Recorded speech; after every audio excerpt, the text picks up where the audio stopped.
Good evening, everyone. Welcome to the Owens Art Gallery and to the presentation tonight by Sackville artist Mark Igloliorte. Mark's talk tonight is part of a series, an ongoing series here at the Owens called Our Town, which is meant to give audiences an opportunity to hear from artists living and working in our community. An article on Mark in Canadian Art Magazine in the summer of 2013 was titled Pushing Forward, Mark Igloliorte and the Observational Life.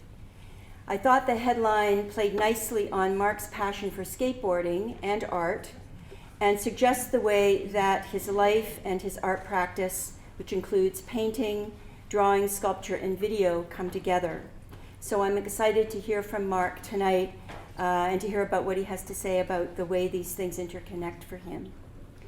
Mark is of Inuit descent on his father's side. He was raised primarily in Goose Bay, Labrador, where he hunted, fished, and snowmobiled. At the age of 16, he moved to Corner Brook, where he started skateboarding and started making skating zines with friends. He graduated from NASCAD with a BFA, from Memorial University with a degree in education, and has an MFA from Concordia.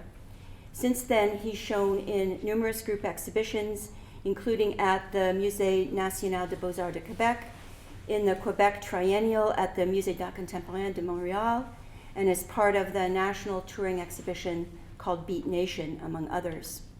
In 2012, he was longlisted for the Sobey Art Award. Upcoming projects for Mark include the Marion McCain Atlantic Canadian Biennial, coming up at the Beaverbrook Art Gallery in September, and a solo exhibition at Grunt Gallery in Vancouver. This term, as many of you know, Mark is a part-time instructor in the Fine Arts Department at Mount Allison University. He's married to the artist Navi Igloliorte, and Mark and Navi have two children, Noah and Anea. So please join me in welcoming Mark Igloliorte.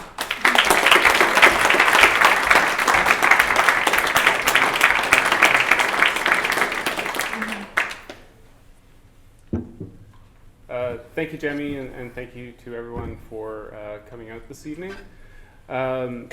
This talk I'm dedicating to my wife because she's just really amazing, and I don't have like I didn't make a speech or anything about that, but I was reading this book that Stephen King wrote about it's called On Writing, and it's to aspiring writers or aspiring artists, and he says every time that he reads a dedication in the book and it's to someone's partner, he smiles because he knows like that person obviously gets it, that like having a life partner is such a significant thing, especially for creative people where that kind of co-support is really significant. So I hope Stephen King is somewhere smiling upon this dedication. And I also just want to do a shout out to Alex and Patrick, my two students in Advanced Studio. These guys took a chance on me as an advisor, and I appreciate that. And I geared this arrangement of slides to these two guys, aspiring artists themselves, so Patrick and Alex.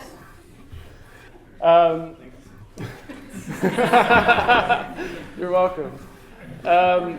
I thought that I would start this presentation off with a project that I started during my BFA, but I've recently revitalized and had going for years, and it was called Sketch Mail.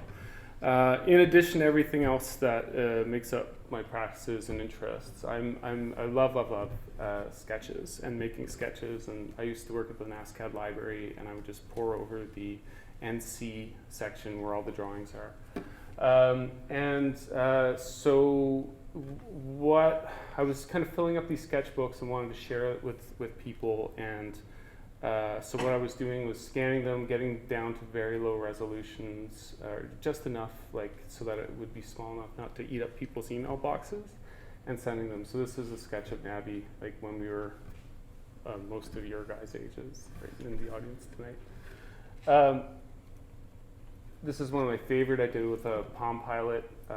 Just simple sketches. I love these. And one of the things I love about teaching is getting to see students' sketches.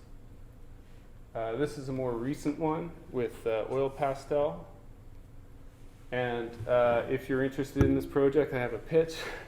You can go to my website, and there's a sign-up form, and there's this system that you'll start receiving sketches like this. This is a sketch I made while I was in Vancouver on Granville Island while teaching at Emily Carr. I have done some work with kayaks. I'm interested in doing some more as like this Inuit cultural object, which has been adopted by a wider culture. I'm keenly interested on what kind of potential is there, and I loved that when I was out in Emily Carr, I was surrounded by kayaks because of the peninsula nature of the location. So, as mentioned, my father's family is from Labrador. Hopedale is kind of up in the center of that area, but I grew up in Goose Bay. I got to come over here. This is Hopedale, my father's community. He grew up outside of it and then moved in when he was a kid and then went to a residential school in Northwest River. He went to university at St. John's, met my mother, and then they moved back to Happy Valley Goose Bay. And that's where I grew up. I'll just go through this really quickly. Your top left is a picture of Hopedale in the wintertime. It's a tiny community. It's about 800 people now. On the right is a recognized federal heritage building. And speaking of my wife, she's not here, but this is where we first told each other that we loved each other. On top of this building, smoking cigarettes at 3 in the morning, while the sun was still up. And this building is one of the places where American nuclear weapons were stored during the Cold War. The Goose Bay was built entirely during the Cold War, and buildings like this and the Air Force Base were a huge part of that, so that Cold War shaping that landscape. Goose Bay was built rapidly, and it's called Happy Valley Goose Bay because Happy Valley is the community that is the American requirement for being a civilian space outside of an air base from Goose Bay, the air base itself. There was such a requirement for work that all these Inuit people made their way in from the coast and helped build this air base and then this suburb around it. So the bottom left here is the suburb, or I call it a suburb, it's a town. But you can see like kind of the suburbiness stuff of it, like the basketball net, camper, truck, grass, trees, driveway. But then in the center and then on many people's lawns are these komatiks and komatik boxes. Talking more about those later. And I actually put this slide together for a talk at Emily Carr. I was trying to convey how much I love Sackville, and so this Andrea and Eric is there. Anyway, and we got it lit up. I love it. I love living in Sackville. I've had such a great time here, and that's part of it for sure. Right after I got out of my undergrad and had no idea what I was going to do, I started making like these thumbnail sketches just as a way of, I don't know, keeping moving, and I would fill up sketchbooks with just thumbnail sketches. Going back to my like library job in the NC selection, I always love like those art books that actually have color prints of Mannerist or I think for Watteau is not Baroque, but the other one. Anyway, sorry. Anyway, these sketches that Watteau and others were making, these French trois couleurs, the 3-color drawings, are actually quite small. Like these Post-it notes here are 3 inches square, and that Watteau is just over 3 inches in that dimension. I kind of scaled it when I put the slide together. I was working at the Banff Center as administrator, and it wasn't so much that I was an administrator, or I try to play that down, but I guess it's inevitable. I was around Post-it notes, and I was making these drawings on Post-it notes. kind of put that up in the studio. And then because I was very concerned about the level of my brushwork, I wanted to kind of make as many paintings as I could with this project, just to kind of get my brushwork to a place that I was happy with, or that I could take further. There was a bunch of different scales in that last slide, but I kind of settled on a 1:1, 3 inches for 3 inches, and then like letting some of the color come through at times. And then, you know, like semi-recognizable, more about just kind of putting the paint down and coming up with a composition that worked. Now, when I finished my bachelor's, I went straight into a fine art. I went straight into an education degree. And the thing about an education degree is that there were lectures, guest presentations. I don't think there were any tests, but there were just so much brought into what a teacher's pension was going to be, you know, like, and it was just such a weird thing that, you know, being, you know, in my 20s, that like everybody around me was just focused on what their pension was going to be, which turns out is not that bad of an idea. But at the time, Navi and I were completely repulsed by it. We were like, holy crap, we can't finish this degree. Navi made some plans. I didn't feel like tagging along. We got married young, so we decided to do something separate. At that time, I saw a posting for a position at the Banff Center. This is the Banff Center. Below this hill, there's like a collection of buildings. Here it is a little bit up close. And this is a university without classes. It's wonderful. You should apply, Chico. It's fantastic. I got to work there for a year. And when I first got there, I was really engaged with this sculpture because it looked like something I'd want to skateboard or snowboard on. And I had mentioned to the person that I was working under that I was going to kind of build this mock sculpture using the same paint, install it somewhere where I could skateboard on it. And she told me in no uncertain terms that I would be kicked out before I knew it, like if I attempted that. So I did make the sculpture, but I didn't install it on the campus. I just kind of brought it down to the skateboard park. And once I did that, the guy at the skateboard park was like, hey, you can make rails. Can you make a rail out of this? And he gave me a 20-foot long piece of 4x4 square tubing. And I was like, yeah, I could do that, but I want to make it into, I kind of thought about it as an opportunity to kind of feel it's something I was always intrigued about. I still don't understand, like a minimalist art. So I made this 20-foot long rail, found some more paint like that was used at the Banff Center for the rails, and made this installation of it. One of the things that I enjoy about this installation is there's kind of a gradient coming off of the shadow that I use the track lighting for.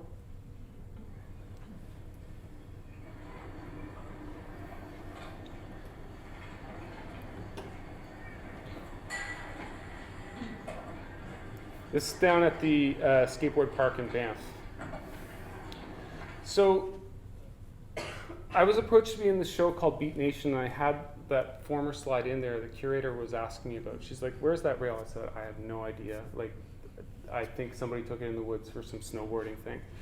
And she said, well, if you don't mind, I'd like for the Vancouver Art Gallery to build one. I was like, yeah, that sounds pretty cool. I'll send you the instructions. And she said, well, one of the conditions of that is that we're not going to send it to you. This is a one-time show, so we're going to build it and then we're going to destroy it. I was like, well, you know, I'll take what I can get. And then the exhibition ended up touring across Canada. It came as far east as Halifax. It was at St. Mary's Art Gallery. And then it kind of made its way back. And then at the end of it, there was a half dozen showings or so. There was actually a budget to get it back. And for whatever reason, they couldn't get it to the cul-de-sac here in Sackville. So I asked a friend of mine who manages the indoor skateboard park in Riverview if he would like to have it. And he took it. This is like when it's still in, hasn't been used. And it gets a lot of use. It's really great there. I haven't paid for an admission since. It's really cool to have it back inside of a different space. And then at each different time, like if it's in a gallery or if it's in a skateboard park or if it's outside, it has a different feel. And that goal of mine of kind of feeling out minimalism from just kind of working with it and then kind of combining it with skateboarding was something I was really engaged in. The first residency that I was accepted in, and this was after I went to the Banff Centre and worked for a year, was one called Storytelling. 7-week-long residency. I got a grant from the Newfoundland Labrador Arts Council to go help offset the costs, so it didn't actually cost all that much. And it's just a fabulous experience. Like you wake up, you go and eat breakfast that's prepared for you, you go to the studio, work. I would make a lunch and then bring the lunch to the studio and just stay there until the evening, then go to a music performance. While I was there, Arcade Fire, like 9/10 of it, or I don't know how many people are in that band, but there was a lot of them that were there, and so we were just sitting around eating together, and I don't know, it was just an amazing experience. And I think like, you're all here in your BFA. I didn't know about this stuff when I was in my BFA, and I think of a BFA as this like opportunity to really kind of get out into the world and do these interesting things. Dan Graham, who's like a famous New York artist, came to the Banff Centre and gave a presentation. This is a sidebar. And he said, art is an excuse to travel. And at the time, I thought, like, wow, what a jerk. Like, art should be like more lofty or something like that. But I've actually used art as an excuse to travel quite a bit. And I'll talk some more about actually how that factors in a substantial, meaningful way. But being an artist and being able to travel is sort of awesome. And this residency was amazing. It was called Storytelling, and we had First Nations Inuit storytellers from across the country. It was a visual art story residency, but within this kind of framework of what Indigenous storytelling is all about. And so part of it were these storytelling nights where people would just tell these amazing stories. And so here in the upper left is Joseph Netaha, or my sketch of him. I don't know who the rest of them is, but he has his hand drum there. And one night after attending this residency and like coming with like my Post-it notes to work on, I got super excited about trying to bring some of my Inuit culture into a metal sculpture similar to that minimalist one that I'd done. So this top right is some frantic sketching that I was doing that evening, and then these two lower ones are more kind of trying to think through the idea of some technical, like how to cut steel in order to bend it. So within that 7-week time, and whenever I got this idea, I just kind of worked until I realized this sculpture, which has on one side an igloo that has a circular composition, which, there's this historic image and then there's this contemporary image, but they're obviously not in the same space, but they're inhabiting the same type of space. There's something that hasn't changed about that structure and that experience. Whereas on the right, that's contrasted with a colonial or contemporary house building, which is like linear in the way it progresses. And if you've ever purchased a house, the first thing you realize is how out of date it is and the kind of things that you need to do to bring it up to code. But my last name, Igloliorte, it has this dual meaning of igloo builder and also house builder, and that also reflects very well like the two different halves of my family, where my grandfather on my mother's side was a contractor, and my father's all about renovating.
So that performance and documentation was kind of like near the end of the residency there. While I was working on that rail, I was brainstorming in my sketchbook other ideas for rails. This one I don't imagine will be realized. It's kind of a profile of a landscape and some supporting poles. These are some attempts at like a harpoon and a kayak, and what you can probably tell from this image is that I don't know much about harpoons or kayaks. So I started doing some research, and what I found was this trove of beautiful, beautiful images online of not only kayaking, but Labrador kayaking. These images are from Okok. They were taken around the turn of the century, and I had read this passage in Labrador history about painting emulsion onto glass and then using that to hold the image after it was exposed in like one of those accordion cameras. I was really kind of taken by that story, and then kind of seeing these images, which I kind of felt this connection to immediately. And because I was kind of making like literally hundreds of those gray Post-it note paintings, one of the things that I snapped into was like this low contrast. There's not a full black, there's not a full white in either of these paintings and in a lot of the images.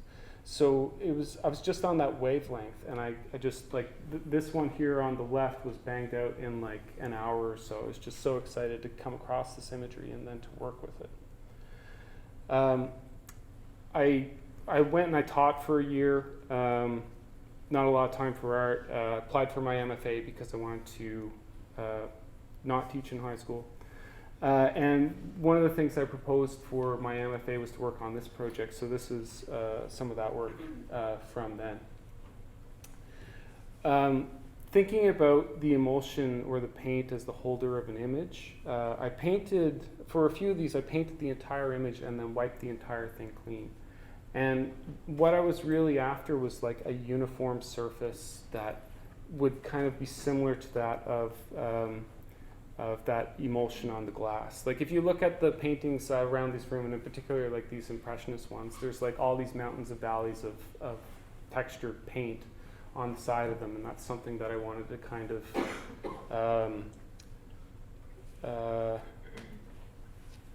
I just wanted to kind of experience that surface as a uniform thing, or mostly uniform. Scaffold, it's the title of this one. So while I was working on my MFA and struggling to find time to work, these paintings were actually created when there was a fire in the apartment building next to ours in Montreal, and we woke up to firemen in our apartment getting us out, which gave me, because my wife and son went back to Labrador to spend a couple weeks with mom. On top of managing all this stuff with the fire in the apartment and stuff, it was actually easier than having a kid around. And I could get some painting done while like doing all this scrubbing in my apartment and then going to the studio and paint. So I was just dying, with all my coursework to spend some time in the studio, and my wife was like, I got a contract to do film back in Hopedale, and I'd like you to come with me. And I said, no way, I finally have some studio time, I don't have any courses. And she very thankfully talked me into it. And we went up and had just an amazing time together. So she was going out to do some documentary work, and she got me to apply to host a workshop. We are working with, here on the right, Hopedale Teen Support Group. They're all like 20 something now at least, but the teen support group is still going. We do things like just fun campy kind of stuff, but what I was there doing was observational drawing workshops with the students, put together a really great package, I feel, of art supplies to put into the hands of the kids. I really hate scratchy pencil crayons. Some of you guys might like them, but I want to get some really good art materials and get them out into the hands of all these youth. And here's Noah, our son, when he was a year old, sleeping out in the tent, hanging out with my 2 cousins, riding around without a helmet on a 4-wheeler. It's a favorite thing to do. And just some more of the kind of stuff that we were doing. Now, okay, I'm not going to talk about this, and I was going to introduce this, and I apologize that I didn't. One of the things that I was confronted with in these coastal communities was suicide, and I haven't successfully talked about it before, and I'm not going to try now. If you're interested, you go to my website. On my CV, there's a bibliography, and my friend Ryan Rice wrote a beautiful essay. I encourage you to read it.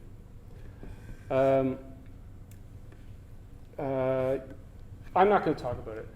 The leadership, the self-governing Inuit leadership is talking about it. There is a World Suicide Day, Suicide Awareness Day.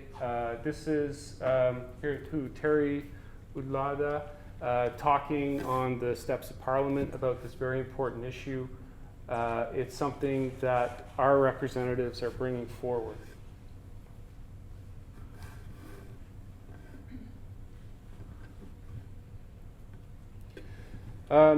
After working on that previous painting for a long, long time, I got back to the studio and I was totally disorientated, and this, like, to me, probably looks like to you as well, is just kind of throwing shit up against the wall. And this set of paper down here is like half just lists of things I think I should be doing, and half like some kind of terrible mind map of how I think all these things relate. It was really funny, trying to come up with a project. But it's one of those things that you just slog through. So these 2 paintings, and you can kind of see how they tied to that monochromatic work that I was doing. I just kind of painted on some phone book paper, and I loved that I painted 2 of them. And then I decided to work, kind of bootstrap myself into this project of making as many, or I'd say like as part of my weekly practice. It wasn't a daily thing. I don't like daily practices. For me, I'd be setting myself up for failure. So I just tried to get, I think, like 2 or 3 of these done a week. Sometimes it was more, but at a minimum. And so, okay, yeah, and I want to be able to get this done within 3 hours. Just very simple constraints. Like, I just want to move forward. I want to get into color. I want to get into observation. I got to give myself some constraints, and I'm just gonna do it. I'm not gonna get distracted with other things. I'm gonna just focus in on that.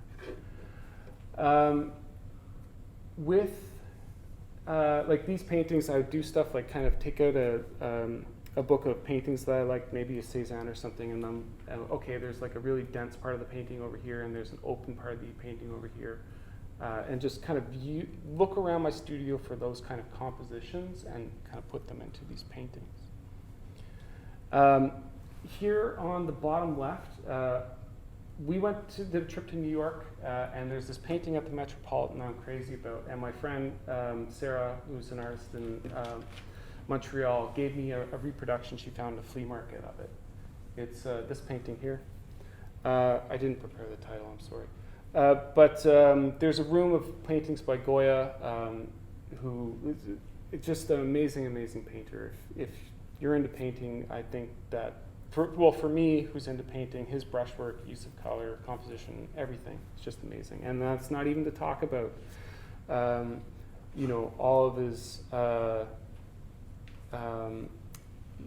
the whole, okay, I can't even get into it, but just in terms of paint, brushstroke, like, it's amazing. This is a little too keyed up, but go to the Metropolitan, you'll see this painting, you'll know what I'm talking about.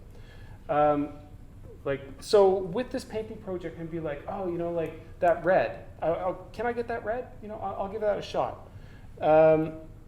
But what I was really taken by in this painting was this cage. It's super pixelated here, but trust me, in real life, this thing is so badass. It's like those lines are so thin and so precise and so well painted. I don't know how they did it. I honestly don't. And then on the inside of this, there's these birds that are painted basically like an impressionist. And so I went back to the studio and, gave a few cracks at it, like, okay, I'll try, I'll try. What does it take to paint a cage like that? Couple of, sketches that didn't really go anywhere. But in the studio that I was renting during my master's, it's part of the thing at Concordia is that you have a non-resident year. It's kind of like getting pushed out of the nest. It's like, okay, you don't get an institutional studio. You have to go and find one. You have to set it up. You got to manage it. So I had rented the studio, half of it, but it was such a beautiful thing that the other person never showed up. I never met them once. And at some point, they left and took all their stuff, and there was just this big empty space in the studio. And the owner of the studio sent out an email, hey, I need to fill half the studio space. And I was just like, oh, I'm so addicted to having this spot to myself. I'm going to have to rent it. And then, so I had to go talk to my wife. Partners are important. I need, we've got 2 kids. We're struggling to make rent, but I need to rent this studio. Really? That doesn't sound like a great idea. and so, but I was like, no, I have 1 master's, and I gotta go for it, And I stretched this large piece of paper up against the entire wall, a bit higher than this, about this same size. And I was thinking, I honestly think that I tricked myself into this. I stretched up this huge piece of paper, and I was like, I'm gonna do these studies on paper that are big, but I'm gonna cut this piece of paper up. But I ended up just kind of being like, okay, if I want to paint this cage, and I want to do it from observation, I don't want to do it from photos. How would that work? What kind of scale would I need? What kind of brush stroke do I have? What am I working with? And painted this. This is kind of a detail of how those strokes go. So that's about the scale. And so you can see that those rails are something that was manageable for me, And I love the way that the wire, there's this bent up old cage. As soon as I found it in Park X, I was like, yes, this is it. This is my cage. But all that bendy stuff, to me, it felt a lot like that wire, like how you try and work with a brush, that. There's something about the material quality of the paint and the material quality of the wire, which for me was really gelling. Now, this is at the Triennale in Quebec. I got into this show, but before I did, I rented. There's an MFA gallery at Concordia, and it's terrible.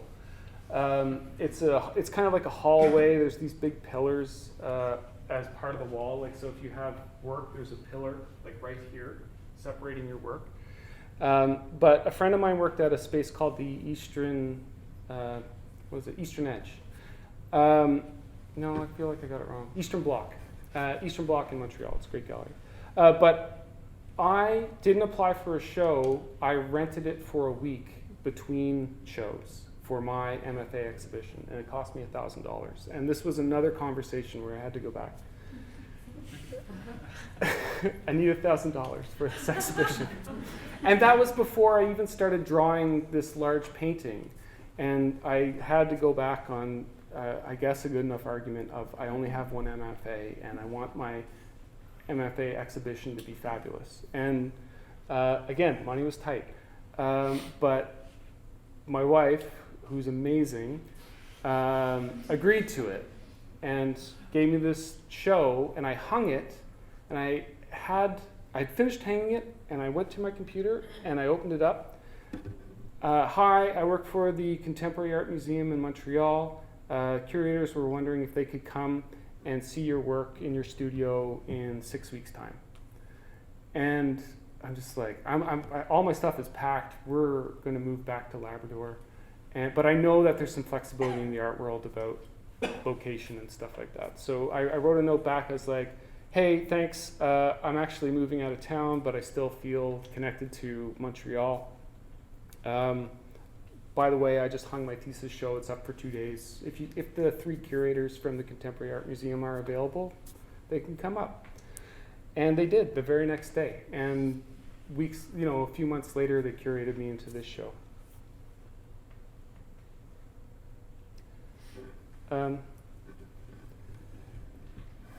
Okay, so I graduated, got my MFA, and then I got approached by somebody about being represented in the gallery. And going to NASCAD, I don't know how much of it people talk about here. NASCAD is very, about, some of the folks in the art history, it's like art, is it a commodity? How much do you get co-opted when you're selling work? Things of this nature. But also at NASCAD, Matthew Reichertz, he's still over there teaching, he's great. He had sat us down and gave us the Vernacular of Beauty. Oh, Enter the Dragon, the Vernacular of Beauty by David Hickey. Well, beautiful. And part of Hickey's argument in that is that when you're selling work, you're actually participating in a different kind of organization than an institutional art gallery, which has to be vetted in a certain way. And I guess that gave me enough permission to be like, okay, I've been invited to do a commercial show. I've been making all this unarchival work because I don't want to make precious art objects. I want to make something of an experience. But I got invited to do this commercial show, and I was like, well, how good could I make these things if I tried? I'll try. I'll see how good I can make these. So this is of the work that got exhibited in this show. I didn't show so many of these images. Of the commercial ones. It's not that I don't like them, it's just I'm sure I'm running out of time. But this is one of the early ones from that project I was describing earlier.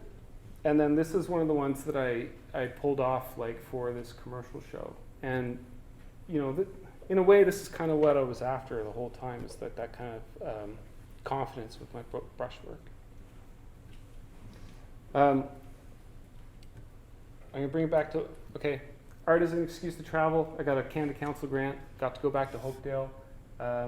This is actually part of a study because they're trying to develop these buildings. I set up studio in this building and that building, one of which is a museum. And so these are some stone-carved artifacts, kind of taking that project I have, just keep going and painting them. So this is a hoodlick down here, and that's a bone tool. I also made a lot of drawings while I was up there. And then,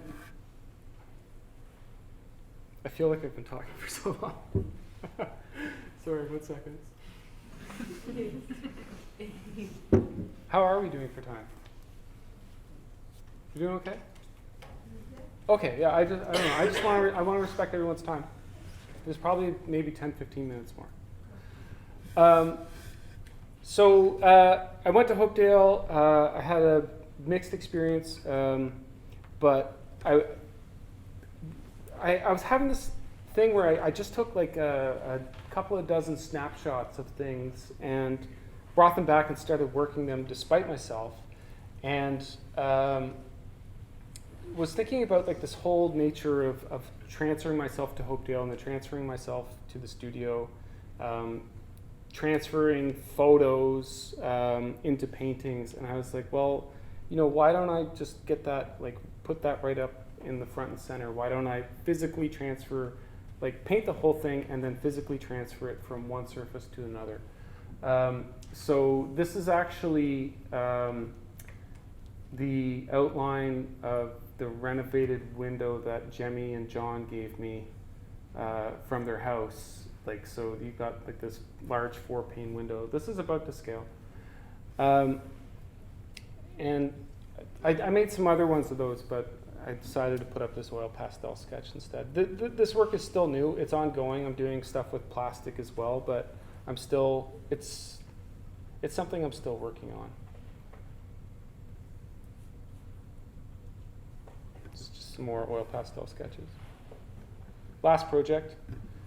We talked about the Comitic earlier, and you can see the dog team here. And I mean, obviously something post-colonial. Plywood is not a pre-colonial material. But you see like folks out using the Cometic in the wintertime and then that same image. But as an Inuit cultural object, it's something that you create when you're kind of coming of age or when you have means to have a skidoo or a dog team, right?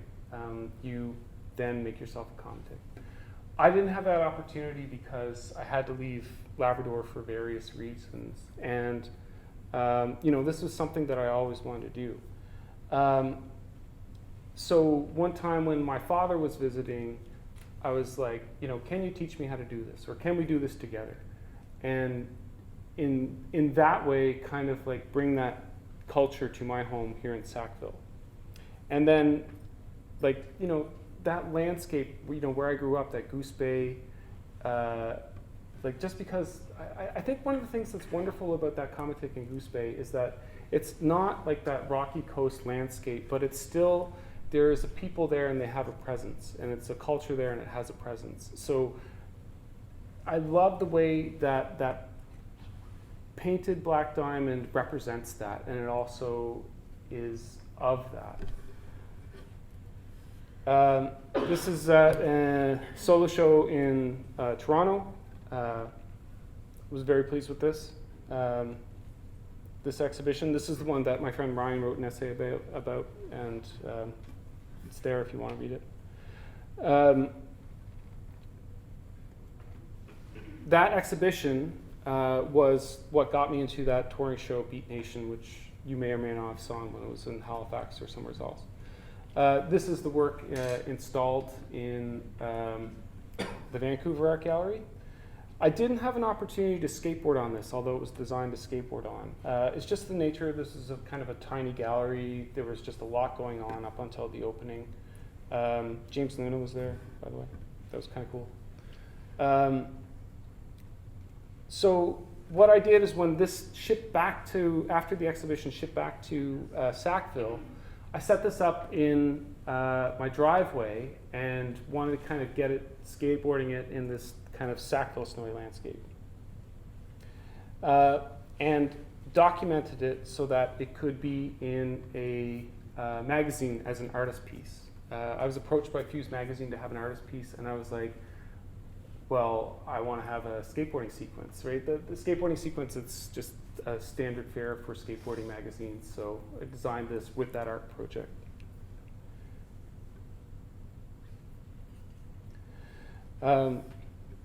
The Cometic fell apart. I didn't have the right string, and a couple of winters just happened. So I got the proper string for it, and I had to, as part of my work with Aboriginal Affairs, help run a National Aboriginal Science camp in Prince Edward Island. And I talked to the director that was doing a lot of the organization. I was like, look, I got this cultural activity. I want to put this Cometic back together with these kids. What do you think? And he was like, yeah, that sounds beautiful. And so I got to show a number of these students about the latching method for putting these planks on. One of the things about this method of latching down the planks rather than using screws or nails is that it provides a certain kind of flexibility for traveling across the snow that's it's not possible to do with screws or nails. They'll rattle out. So there's something about that indigenous knowledge and like how this form was originally created for dog teams, and that has kind of transferred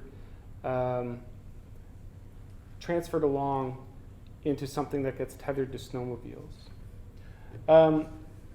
So I actually had an ulterior motive for this. I had, like a lot of times, was just completely out of time for putting this back together, and I needed to kind of bring it onto this other project to make it happen, but I think everybody won.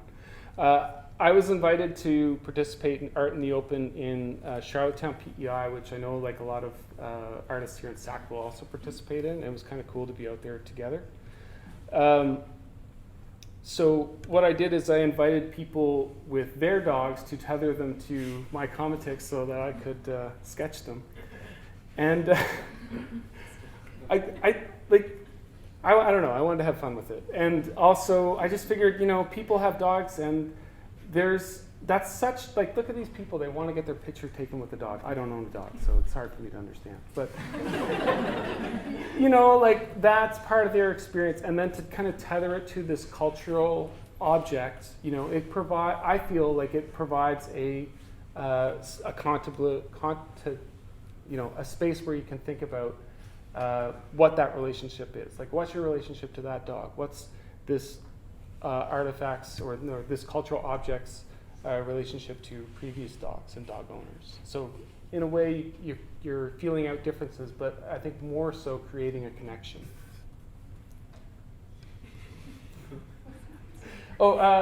In that science camp, we did these things called shrinky dinks. You can get them at Michael's. I know, right? And you could put a heat gun on this plastic and it shrinks it down. So this was like I think it was a half a sheet of 8.5 by 11, and it shrinks down to this little card, and it's a nice keepsake. This is my favorite one. It's a Pomeranian.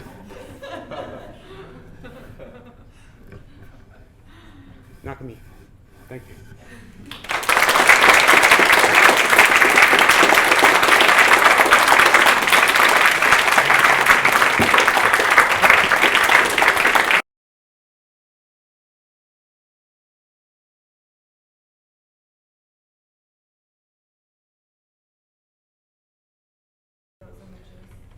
Oh yeah, thanks. I put this one up because they're pretty close, right? Like some of them, it's like when I originally started the project, I was like, well, there's a big difference between portrait and landscape. I want to share that, you know, like, or you know, there's an aesthetic decision that you make, you know, that I think that's interesting. And these two paintings have entirely different feelings, although they're in some ways very similar.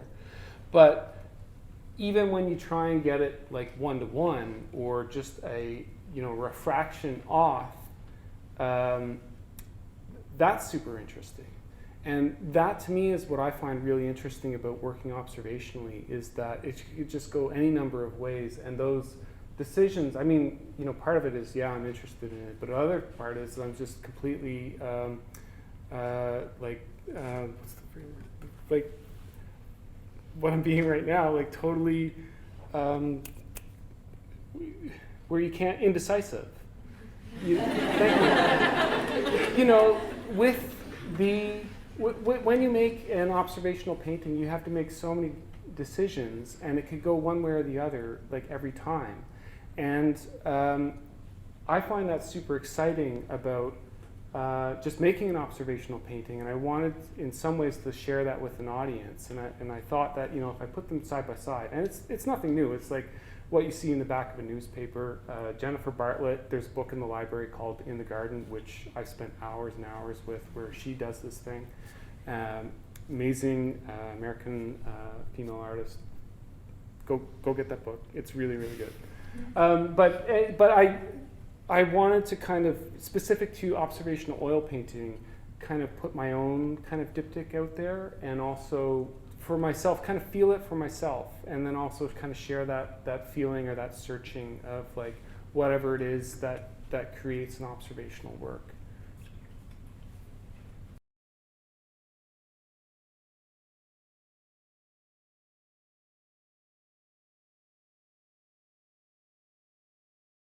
Yeah, thanks for asking. You know what? It has not crossed my mind to incorporate the Sackville Skateboard Park. I've certainly skated there, and for a while I was the chair of the Sackville Skate Park Committee. I remember that, but I don't think it lasted very long. Well, no, let's talk about this. Yeah, we came together as a committee, and we put together a grant and got a $5,000 platform 4x8 that's down there, which is we call it a manual pad, and that is, to use a very tired metaphor, like a blank canvas, because there's just so many flip in, flip out, manual grind, slide things that you can do with it. And I thought that the skateboard park needed a manual pad, but this is something that I learned from this experience. Your goal and your direction is so frigging important that if you deviate from it, you're setting yourself up for failure. We wanted a custom complete integrated skateboard park. We had a guy from New Line Skateboard Parks. They did the one in Amherst. Beautiful skateboard park. Beautiful public space for skateboarding. Totally unique. We wanted that for Sackville, but instead we took what we could get because it was right there that somebody said, hey, you want this grant? You should apply for it. And we took the grant for a $5,000 piece of modular equipment. And so what you see down there is a flat, tired piece of asphalt with all this modular equipment, which is many levels not fun as a custom designed, beautiful skateboard park.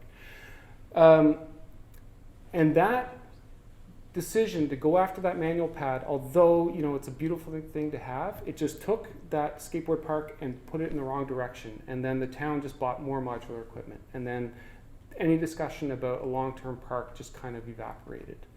And it's kind of cool we're talking about it. Because I do feel that you have to be very careful about well, not so careful that you don't do anything. Like, you saw me throwing all kinds of stuff up against the wall and then deciding to do something and sticking with it. But what I'm saying is, like, yeah, like, those kind of decisions, I make decisions for my family, for travel, for Labrador, for art, and stuff like that. Like, these are, some of my North Stars. It took me a while to figure them out. Like, I used to be into radio and chess and all kinds of other things. But these things kind of faded away because I had to prioritize for having a family. And yeah, the where you go off in a certain direction, if you take these side routes which are away from what your goal is, don't be surprised if that's what you're left with. And that's how I feel about the Sackville skateboard park as it is, which is unfortunate, but I learned something from it.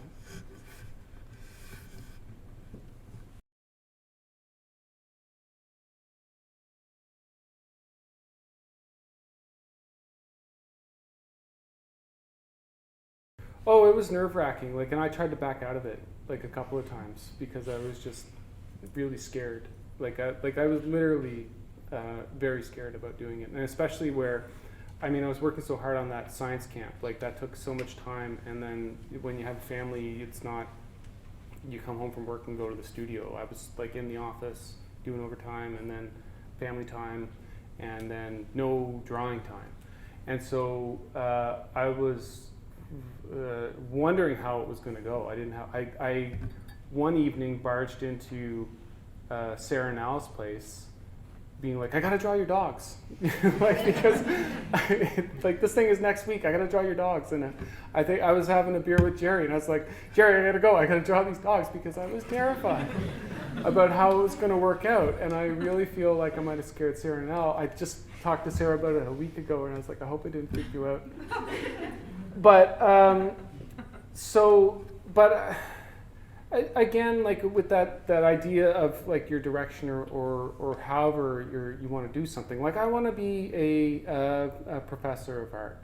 I can't get up in front of some people and draw some dogs. Like, I got to get over that. And with a lot of my studio practice, I find like I got to get over myself, and make it happen one way or another.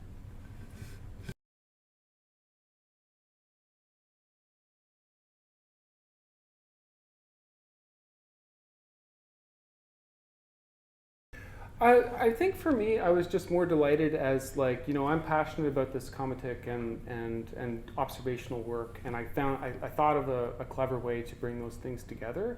So, and then, yes, share it with an audience.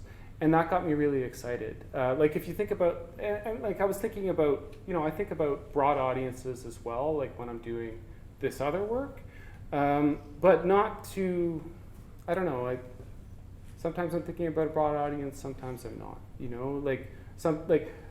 I feel like with this work, and if you read that beautiful article that David wrote about my painting in Canadian Art, you can read it online.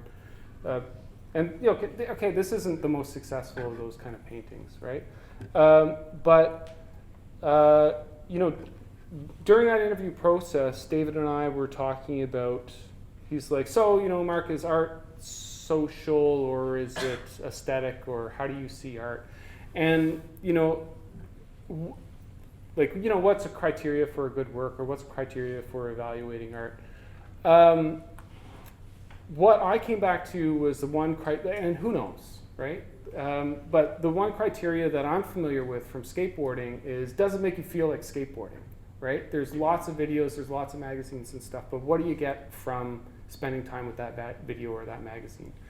And there's technical skateboard videos that will bend your mind, but won't make you feel like skateboarding. There's skateboarding videos of people jumping over vast chasms, which won't make you feel like skateboarding. But there are some that have like this kind of artistic or feeling or passion in them that do make you feel like skateboarding in a very visceral way. It's like, holy shit, I cannot get outside fast enough. And I aspire that, like, with these paintings, I'm hoping that, there's something about that brushwork or just that kind of attempt at making observational work that somebody will be like, yeah, I want to go paint. Like when I came in here today and looked around at some of these Impressionist paintings, I totally got that. I was like, oh shit, like that's great. I get it. I want to take it and do something myself, and that's what I aspire for the work to do in terms of an audience.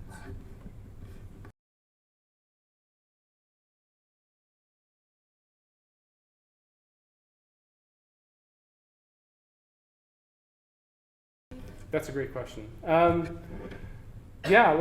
Okay, so I had that show that I talked about, and I talked to the gallerist because he hadn't seen my work. He just got a recommendation, and I found out after that somebody had canceled their January show, and he was like, oh, I gotta get a slot. This guy sounds cool. I'll give him a call, right? So he gave me a show, and I just got this job in Amherst. And it turns out that when you have a job, you can't come and go as you please. It turns out I didn't know, right? And I thought it would be cool if I took a month off or something, but no, it doesn't work that way. And I was stuck, and I had to make these paintings, and so I basically worked, came home, did the whole family routine, fell asleep while reading kids' books, which they didn't like. Went down to the garage of the place we were renting and painted until 4 in the morning, and then just woke up, went to work, and slammed coffee all day.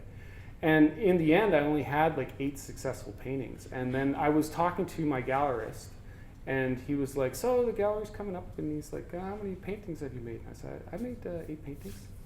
And he did a teeth suck on the phone. He went, I got kind of a big gallery. And it's like, well, these ones I've spent 3 hours on. These ones I spent 3 days on. And I mean, 3, from 10 till 4 in the morning, days on. And these works sold, and he also sold the ones on the phone book paper. What I had to do was let go of one of the things that I considered essential to the work, that it not have a monetary value. And these paintings have their own lives now. People have them in their homes, and I could name drop a few people that have them, but it's not that cool, so I won't do that. But one of the things, I got an opportunity to exhibit some of these in another exhibition, just a selection of them. And what I asked the curator I could do was, can I present the framed ones next to the unframed ones? And over the process of the months leading up to that show, they kept on coming back and saying, you're not showing the framed ones, are you? It's like, no, I want to see what they look like side by side. What is that like in the gallery? And because normally they're hung just kind of on frame like that. But for me, that exhibition was a chance to kind of feel out how has this changed since I've started selling them, And I still make those paintings. It's just that I don't think about them so much in that regard. And I still think there's lots of room in the art world for making things that aren't commodities.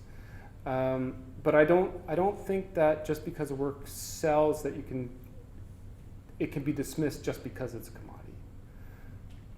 That other stuff that I was talking about, I think that's still retained. And in that way, I hope that it's a gift to an audience.